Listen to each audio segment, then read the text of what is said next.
Rebond du dollar US au mois de mai. Dead cat bounce, rebond du chat mort ou point bas de long terme.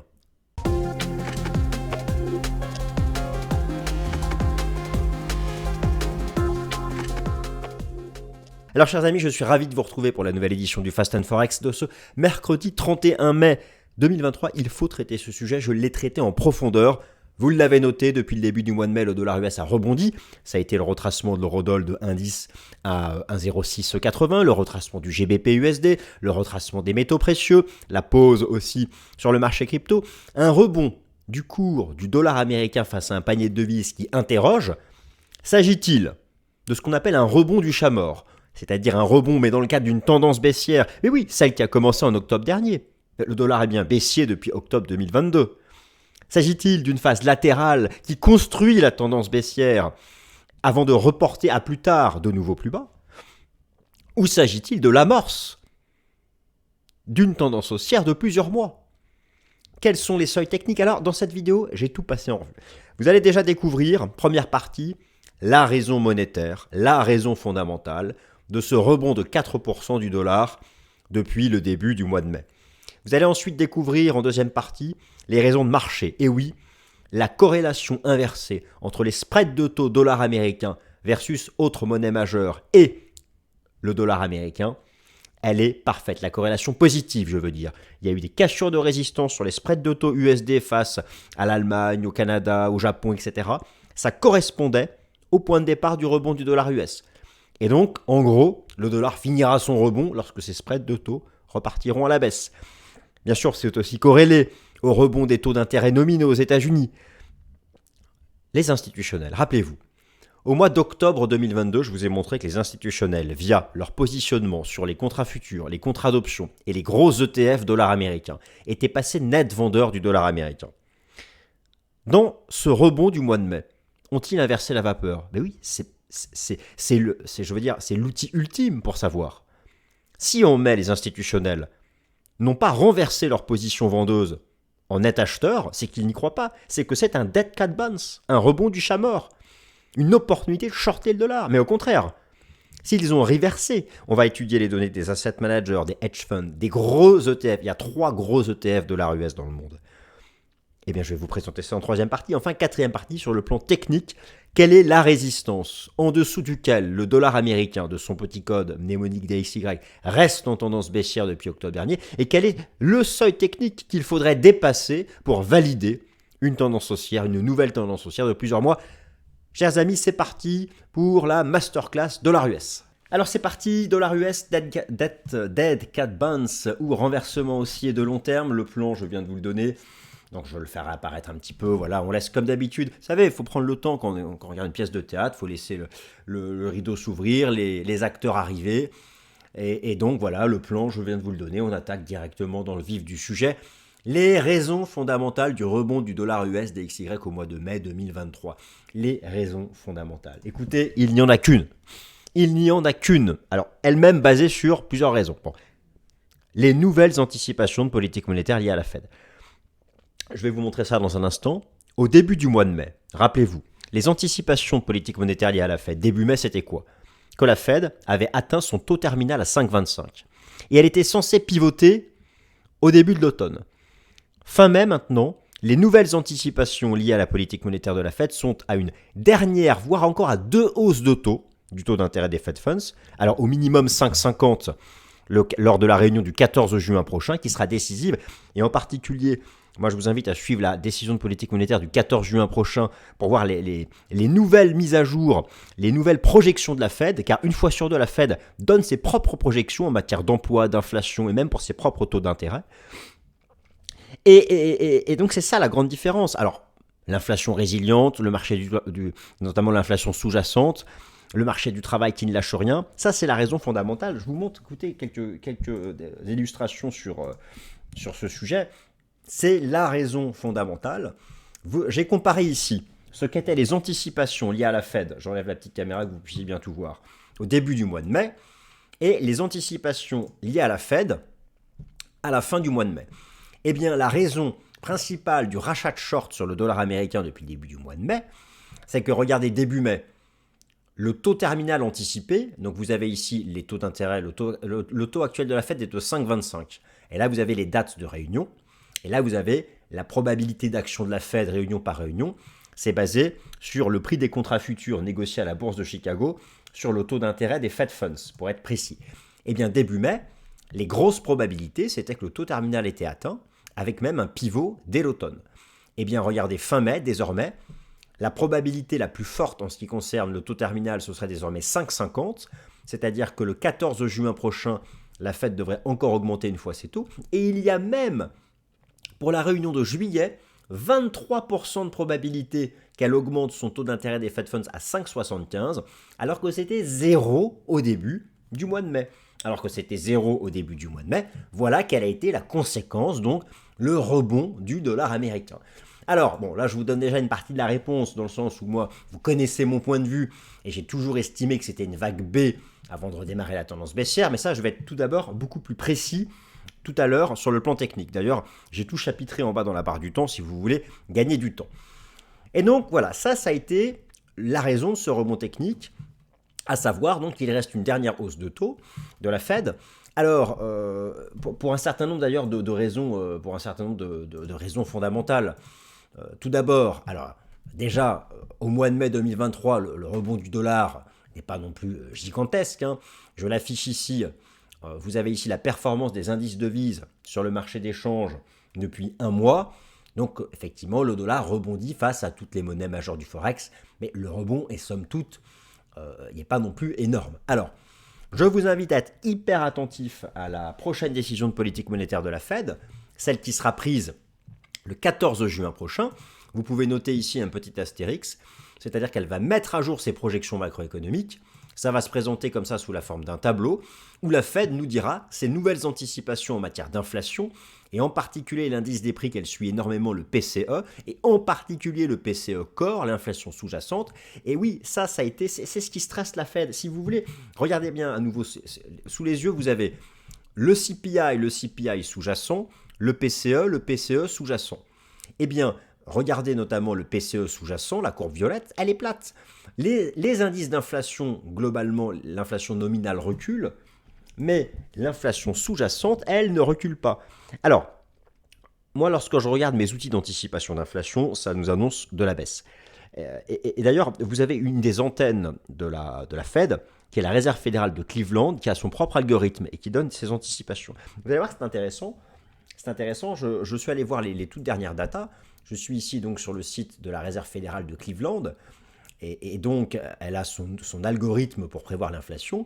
Et si vous regardez ce qu'elle prévoit pour le mois de mai devrait voir l'inflation nominale chuter, donc reprendre sa tendance baissière, passer de 4,90 à 4,12 pour le CPI et passer de 4,40 à 3,93 pour le PCE. Donc ça, c'est très bien. Mais voilà, regardez l'inflation core. 4,71 et 5,34, ce sont les mêmes lectures qu'en avril. En fait, voilà ce qui stresse la Fed. L'inflation globale recule et elle sera à 2% d'ici la fin de l'année. Mais l'inflation sous-jacente, celle qui exclut les éléments les plus volatiles, l'alimentation et l'énergie, ne recule pas. Et c'est en grande partie l'inflation des services. Alors, est-ce que cela finira par arriver? Moi, vous savez que je pense que oui. Parce que dans cette inflation sous-jacente, vous avez les services, vous avez l'immobilier, etc. Et il y a énormément de retard, par exemple, notamment dans ce qu'on appelle shelter, l'immobilier. Il y a énormément de retard. Les nouveaux contrats de loc en temps réel mettent 1 an à remonter dans les indices d'inflation actuels. Donc c'est pour ça. Mais voilà. L'objectif de la Fed, c'est une inflation sous 2%. Et ce qu'elle nous dit, c'est qu'elle n'est pas pressée de pivoter à la baisse tant qu'on n'est pas sous 2. Donc même si on va à 3, 2,5, 2, vous voyez, elle a dit qu'elle n'est pas pressée. Elle serait pressée s'il y avait là une dégradation brutale du marché du travail américain. Alors d'ailleurs, au passage, je vous rappelle que cette semaine, c'est la publication du rapport NFP aux États-Unis, ce vendredi. Et effectivement, le moindre tic à la hausse sur le taux de chômage états-unien serait un facteur de baisse pour le dollar américain, car il viendrait provoquer, accélérer le fameux pivot de la Fed, qui n'est plus attendu pour tout de suite. Alors certains disent au contraire qu'une récession occidentale majeure verrait des flux dirigés vers le dollar américain en tant que valeur refuge, c'est aussi possible. Mais après, il faudrait que pour cela, qu'il y ait une récession vraiment occidentale globale. Mais c'est vrai que si ça reste vraiment des éléments états-uniens, ça accélérerait plutôt le pivot de la Fed. Et dans ces cas-là, ce serait plutôt un facteur de repli pour le dollar américain. Donc là, vous avez vu la raison monétaire, la raison monétaire. Maintenant, vous allez voir les raisons de marché du rebond du dollar américain depuis le début du mois. Et ce sont ces raisons de marché, lorsqu'elles s'inverseront, qui mettront un terme au rebond du dollar américain, si bien sûr il veut arrêter de rebondir. Le rebond de l'USD et les spreads de taux d'intérêt du marché entre les États-Unis et le reste du monde. Le rebond du dollar US a d'abord une source absolue et ensuite il a une source relative. Tout d'abord, la source absolue du rebond du dollar américain, c'est tout simplement le rebond des taux du marché aux États-Unis. Voilà. Là, vous avez un graphique qui vous montre, alors en vert, le dollar américain face à un panier de devises. Ici, les taux d'intérêt du marché. Regardez depuis la séance du 3 mai. Le point de départ du rebond du dollar, c'était début mai. C'était le rebond du taux d'intérêt à 2 ans des États-Unis, du taux d'intérêt à 30 ans, du taux d'intérêt à 10 ans, qui retrace une partie de la baisse ici du choc bancaire. Et un agrandissement de l'inversion de la courbe des taux, avec des taux d'intérêt à court terme qui sont remontés plus vite que les taux d'intérêt à long terme. Ça, c'est ce qui fait le rebond du DXY. C'est ici le spread entre le 10 ans et le 2 ans. Maintenant, vous avez une raison relative au rebond du dollar américain. C'est les spreads de taux. Je vous ai déjà montré ça à plusieurs reprises. Le marché d'échange, tout n'est que relatif. Par exemple, si là l'euro-dollar retrace depuis les indices, c'est que le spread entre les USA et l'Allemagne a cassé une résistance. Voilà, ce qui était une résistance descendante. En fait, ce qui se passe, c'est que depuis le début du mois de mai, tous les spreads de taux USD vers le reste du monde ont cassé des résistances. USD versus Japon, USD versus zone euro, USD versus Canada, USD versus Japon, Australie, toutes les devises majeures. Le rebond du dollar US, ça veut dire que les taux d'intérêt à court terme aux États-Unis sont remontés plus vite que les taux d'intérêt à court terme des autres pays, parce que justement la Fed a récupéré un ton hawkish à travers une section de communication ce mois de mai, en rappelant que, attention, arrêtez de rêver, l'inflation sous-jacente, elle est stable en haut. Vous savez, le double moment où la Fed lâchera du lest, c'est lorsqu'il y aura un vrai décrochage de l'inflation sous-jacente, on verra les 2-3 prochains mois, ou une dégradation brutale du marché du travail. Donc, vous dire que pour les actifs risqués, mieux vaut éviter le deuxième scénario. Mais bon, là, ce n'est pas le sujet, ne parlons pas des actifs risqués, nous parlons du dollar américain. Donc, regardez bien, le point de départ du rebond du dollar US début mai, ça a été bien le rebond du spread entre les États-Unis et le Japon, le rebond du spread entre les États-Unis et l'Allemagne, USD, DEY, pour la zone euro, le rebond du spread entre les États-Unis et l'Australie, j'ai aussi mis le spread de taux à 2 ans entre les États-Unis et le Canada. Voilà, ça c'est la partie relative. Donc en gros, le rebond du dollar américain face à un panier de devises, ici le DXY, cessera sur le plan fondamental si rapidement se confirme, ou en tout cas s'aligne la baisse de l'inflation sous-jacente sur la baisse de l'inflation nominale qui elle est une réalité, ce qui amènera la Fed à pivoter plus tôt que prévu, et en tout cas à ne pas atteindre un taux terminal de 5,75, car je vous dis, si la Fed devait atteindre un taux terminal de 5,75, alors je ne retrouve plus ce que je voulais vous montrer, oui c'était ça, voilà. Si la Fed devait atteindre un taux terminal de 5,75, je vous ai remis ça ici, voilà. Là vous avez donc les taux d'intérêt du marché qui remontent, vous avez ici le nouveau taux terminal anticipé qui est 5,50. Voilà, si c'est que 5,50, effectivement, ça n'aidera pas le dollar à aller bien haut. Mais si ça devait être 5,75, là, attention, là, le dollar risque vraiment de rebondir à des niveaux plus élevés. Et enfin, sur le plan relatif, le rebond du dollar durera tant que le rebond des spreads d'auto durera. Mais si les spreads d'auto devaient reverser à la baisse, eh bien, le dollar US reprendra sa tendance baissière qui a démarré ici au mois d'octobre dernier. Vous avez ici le dollar US en bleu. Il y a aussi enfin un élément qui a permis ce mois de mai le rebond du dollar américain face à un panier de devises. Eh bien, c'est le fait que le taux d'intérêt réel de la Fed est repassé positif. Vous avez ici la différence entre le taux de la Fed de 5,25 et le taux d'inflation nominale de 4,90. Alors que par exemple en Europe, Le taux de la BCE est de 3,75, l'inflation est de 7, donc ça fait un taux réel de moins 3,25. Et je vous rappelle que les taux d'intérêt, c'est ce qui rémunère la monnaie, c'est ce qui attire les capitaux vers la monnaie, mais ça, vous savez ça par cœur, il n'y a pas besoin de le répéter. Donc, voilà où nous en sommes. Et en tout cas, je trouve ça vraiment propre, les corrélations inversées, la corrélation positive entre le dollar et les spreads de taux. Maintenant, alors, qu'en est-il de l'analyse technique du rendement obligataire à 2 ans des États-Unis? Parce que là, c'est la partie absolue. Notez que voilà, vous avez tout le rebond du taux obligataire à 2 ans en mai aux États-Unis. Et regardez où est-ce qu'on est revenu. On est revenu au niveau du gap baissier de la crise bancaire de mars. Donc là, c'est un niveau important. Si le rebond des taux devait échouer au point de départ ici du gap baissier de la crise bancaire, c'était lundi 13 mars, qui était un gap hebdo, là, ça viendrait terminer le rebond du dollar US. Bon, par contre, si on dépasse cette zone et qu'on va retourner chercher les 4,88, eh bien là, il est probable que le dollar américain pousse son rebond jusqu'à 105,88, qui, vous allez le voir, est vraiment la frontière chartiste des deux scénarios qui s'opposent actuellement. Ça, j'y viens à la fin sur la partie technique. Alors maintenant, on va regarder un autre élément, c'est la partie des datas institutionnelles. Alors rappelez-vous, moi ce que je vous avais bien montré depuis octobre dernier, c'est que les institutionnels étaient net vendeurs du dollar américain. À travers, j'utilise le rapport Commitment of Traders de la CFTC, qui sont donc les rapports de positionnement des hedge funds et des asset managers sur les contrats futurs et contrats d'options de différentes paires en dollars. On va notamment regarder euro-dollar, où ils étaient. Alors, là, j'ai les données en date du 23 mai. Attention, donc regardez bien la date où nous sommes. Il y a toujours du retard. Les datas datent du mardi 23 mai. Mais entre le 3 mai et le 23 mai, le dollar a bien rebondi. Donc l'idée c'est de savoir, voilà. L'idée, en gros, ce qu'on va chercher à faire, c'est entre le 3 mai et le 23 mai. Donc le 23 mai, c'était là quand même. C'était là le 23 mai. Donc, on a quand même toute cette phase de rebond. Est-ce que les institutionnels ont renversé la vapeur ? Est-ce que les institutionnels ont renversé la vapeur ? Ou au contraire, s'agit-il, comme moi je l'ai toujours pensé, d'une phase latérale avant de mettre une dernière jambe de baisse ? Alors, pour cela, je me suis d'abord tourné vers les données d'ETF. Donc, je suis allé vous chercher ça. Donc, je vous les ai mis ici. Vous avez ici les 3 plus gros ETF sur le dollar américain. Et nous, on va regarder le plus gros ETF haussier du dollar, d'Invesco, et on va aussi regarder celui... Et on va aussi Invesco Deutsche Bank, et on va aussi regarder celui-ci. Et en gros, est-ce que depuis le début mai, y a-t-il eu un rebond de l'asset under management de cela? Donc UUP et USDU. Donc on va les regarder tout de suite. Donc là, vous avez le UUP. Eh bien, vous regardez que, non, vous constatez comme moi que c'est le calme plat.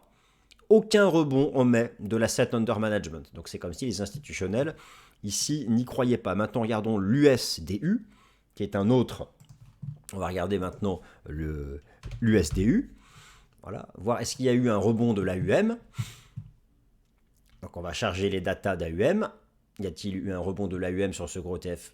Et tout en bas, pareil, pas de rebond. Donc, les données des ETF suggèrent plutôt que c'est un dead cat bounce. Maintenant, qu'en est-il du rapport Commitment of Traders de la CFTC?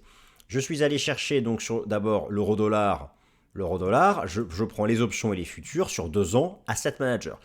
Alors, les Asset Managers, effectivement, il y a une petite baisse de la position nette, mais regardez, la position nette reste largement nette acheteuse. Moi, tant que la position nette ne casse pas son ancien sommet, je ne m'inquiète pas. Et surtout, au 23 mai, regardez les positions short, vous avez l'histogramme en orange, n'ont pas augmenté.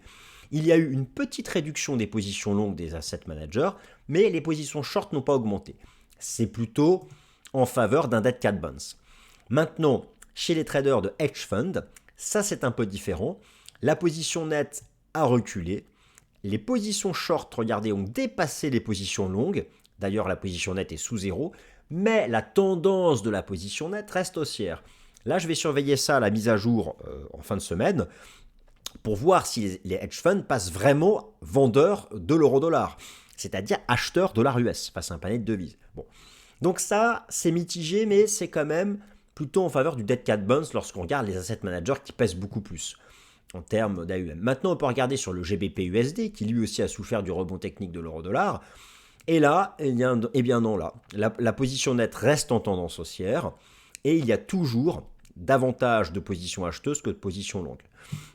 davantage de positions acheteuses que de positions longues. Donc, overall, en date du 23 mai, pour les options et les futurs, et là, en date d'il y a 2-3 jours pour les ETF, donc ça traite quand même 2/3 du rebond du dollar américain face à un panier de devises, eh bien, ça va plutôt dans le sens du dead cat bonds, même si on peut s'inquiéter de ce que commencent à faire les hedge funds. Ça, on verra bien à la prochaine mise à jour. Voilà, donc ça c'est pour ce premier topo. Et maintenant, on va voir donc la grosse partie analyse technique. La grosse partie analyse technique, sur le DXY, j'en profite pour insister sur le fait qu'il y a une nouvelle clôture technique mensuelle cette semaine. Alors, on va regarder d'abord le graphique en données mensuelles sur le dollar américain face à un panier de devises. Donc, je reprends ici le dollar américain face à un panier de devises. Ce que je mets en bleu, là, c'est le scénario que je juge le plus probable. Mais ensuite, chacun se fait son opinion. Donc, alors, en mensuel, la clôture mensuelle, c'est ce soir, pour ceux qui regardent la vidéo mercredi 31 mai, on a défendu la Kijun et on a tenu cet ancien gros triangle. Et le RSI tient 50, ça rappelle ce qui s'était passé ici en avril 2016, il y avait eu un rebond du dollar assez important avant une nouvelle chute. Là, c'est plutôt en faveur d'un renversement haussier de long terme. Par contre, alors, en données hebdomadaires, c'est plus mitigé. La partie chartiste et Ishimoku et fractal va dans le sens d'un dead cat bounce. Avec une première vague de repli. Alors, je vous rappelle qu'on avait eu, d'abord, on avait eu les 5 temps de hausse qui se sont terminés. Les 5 temps de hausse qui se sont terminés en plus sous une résistance de long terme. Depuis, on a commencé un retracement en ABC en 3 temps.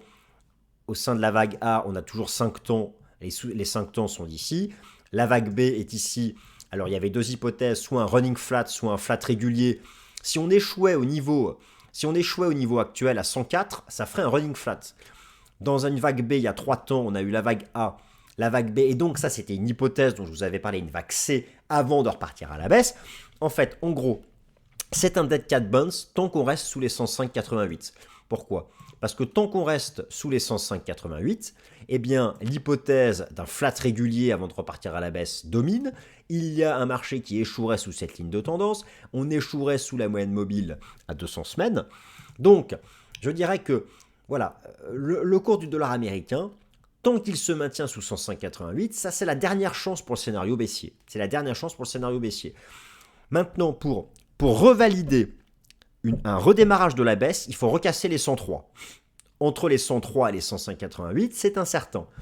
En hebdomadaire, en faveur du renversement haussier de long terme, je vous montre des divergences qui sont super belles en hebdo sur le MACD, qui rappelle celle de janvier 2018, qui rappelle ici celle de décembre 2020. Et là, quand on voit ça, eh bien, on croit, ça va plutôt dans le sens d'un renversement haussier de long terme.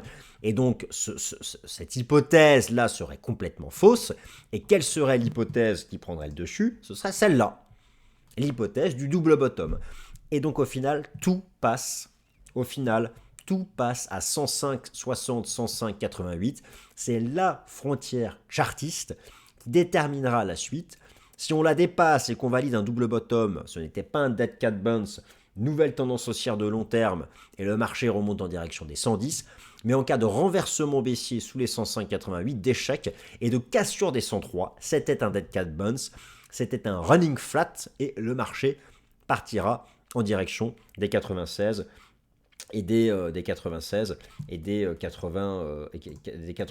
points. La conclusion, donc je viens de vous la donner sur le plan technique.